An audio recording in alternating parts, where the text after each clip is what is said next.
میدونی چرا هیچ کس شب توی این هتل نمیمونه؟ میگن یه اتاق هست که هر کی بره توش خودش دیگه بیرون نمیاد. ولی من نمیتونستم جلوی کنجکاویمو بگیرم.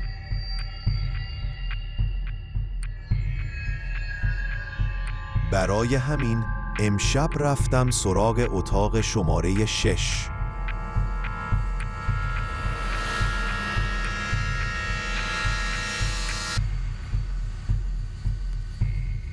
هتل لوکسی که حالا خالی و متروکه بود، سالها میزبان مهمانانش بود.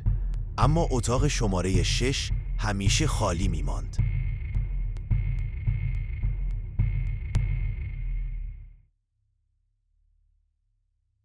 هیچ کس نمیدانست چرا، اما شایعه بود که هر کسی در آن شب را سپری کند، چیزی از خودش در آنجا جا می‌گذارد که دیگر بر نمی‌گردد. من اما کنجکاو بودم.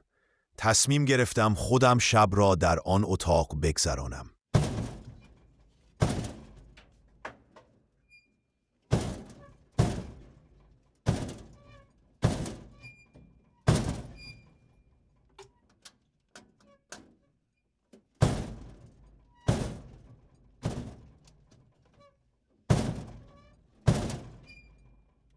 اتاق بوی کهنگی و مرطوبی میداد. روی میز کوچک کنار تخت دفترچه‌ای کهنه بود.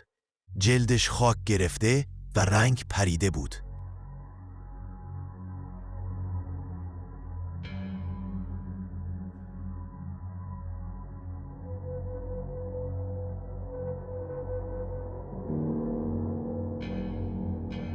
وقتی آن را باز کردم، دیدم با خطی عجیب نوشته شده: اگر در این اتاق بمانی، همه چیزهایی که میبینی واقعی خواهند شد.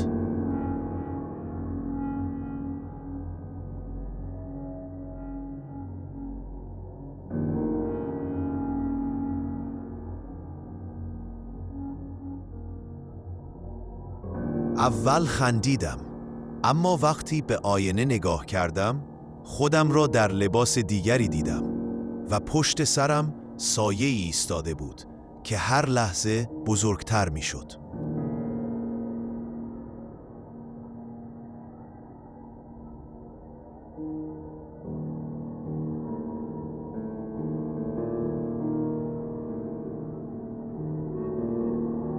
صدای خنده از گوشه اتاق آمد.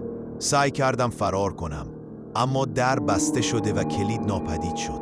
سایه ها به من نزدیک می شدند، انگار که می خواستند مرا به سمت خودشان بکشانند.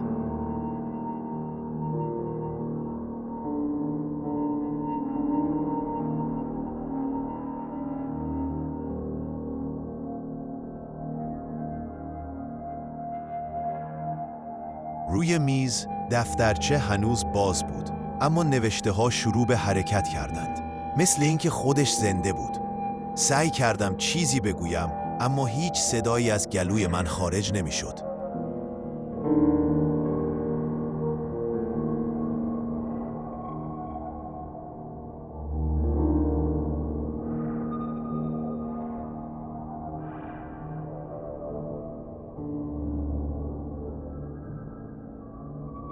یک لحظه به سقف نگاه کردم و دیدم چهره‌هایی از گذشته، مهمانان قبلی در آنجا ایستادند و مرا تماشا می کنند.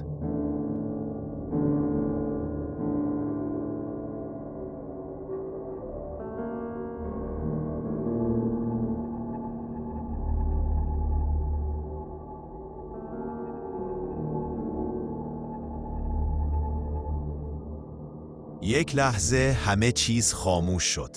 وقتی دوباره چشمانم را باز کردم، خودم را در لابی هتل دیدم، اما دفترچه هنوز در دستم بود.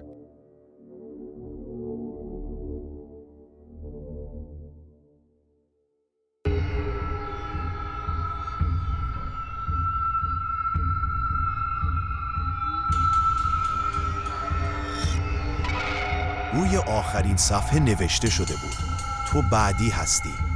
و همین که آن جمله را خواندم، احساس کردم سایه ها پشت سرم دوباره حرکت کردند و نمیدانم آیا میتوانم دوباره بیرون بروم یا نه.